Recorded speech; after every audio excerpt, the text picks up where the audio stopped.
Bienvenue à Saint-Émilion. Comme Mathieu, prenons de la hauteur pour admirer un village très réputé en Aquitaine, Saint-Émilion, que vous avez classé 11e. Là, on se trouve en haut de la Tour du Roi. On domine l'ensemble du vignoble de Saint-Émilion. Mais ce qui est intéressant, c'est que les gens aussi, depuis ce point de vue, découvrent le village historique avec la multitude de ses monuments. Et oui, contrairement aux idées reçues, il n'y a pas que le vin à Saint-Émilion.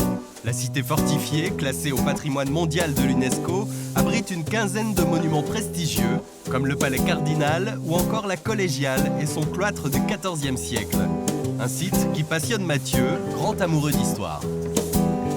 Bonjour Stanislas. Bienvenue au cloître des Cordeliers. Merci. Donc nous avons la chance d'exploiter cette magnifique bâtisse du XIVe siècle.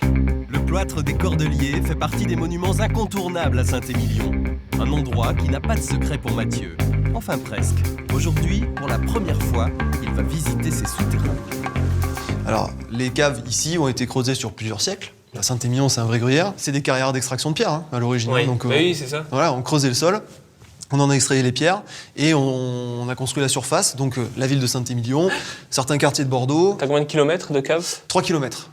Des caves qui servent aujourd'hui à la production d'un vin effervescent et qui se visitent sur demande. J'ai un attachement particulier pour Saint-Émilion parce que Saint-Émilion, c'est des paysages, des êtres, et puis, pour moi, un des plus grands vins au monde. Car le bon vin de Saint-Émilion, ça vous donne un cœur de lion. Après les spiritueux, place aux spirituels. Bonjour Monsieur l'abbé. Bonjour Mathieu. Bon, bah écoutez, pour la deuxième fois de la journée, je vais pénétrer dans les entrailles de Saint-Émilion. Eh ben, écoutez, poursuivons dans la vie intérieure. Parce que même l'église est sous terre ici. Cet édifice impressionnant est taillé dans un seul bloc de calcaire. À l'intérieur, l'espace dégagé sous la roche donne le tournis. Gravé dans la pierre, vous pourrez apercevoir des petits personnages, des animaux et de très beaux anges. Mais revenons sur Terre et partons à l'ascension d'un quartier typique du village qu'on appelle le Tertre.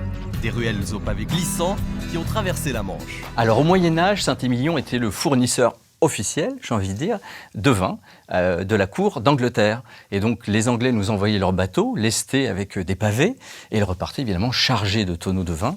Et ces pavés, eh bien, ils ont servi en grande partie à construire et à édifier les petites ruelles du village de Saint-Émilion. Attention à vous, ne pas tomber. Oui, mais c'est ce que j'essaye de faire, hein. Pour l'instant ça va.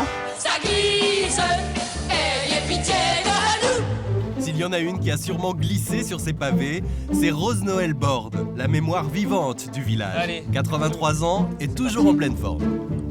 Tenez, vous voulez un petit macaron? Allez, Vous buvez voilà. toujours du vin à votre âge? Ah bien oui, c'est ce qui me maintient en forme.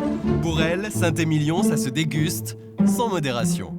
Ben, c'est une ville magique. Quand le soir est très calme, les soirs d'été, on pense que nous sommes les rois du monde. C'est bon, ces petites sensations, ça vaut mieux qu'un million. Tellement, tellement c'est bon.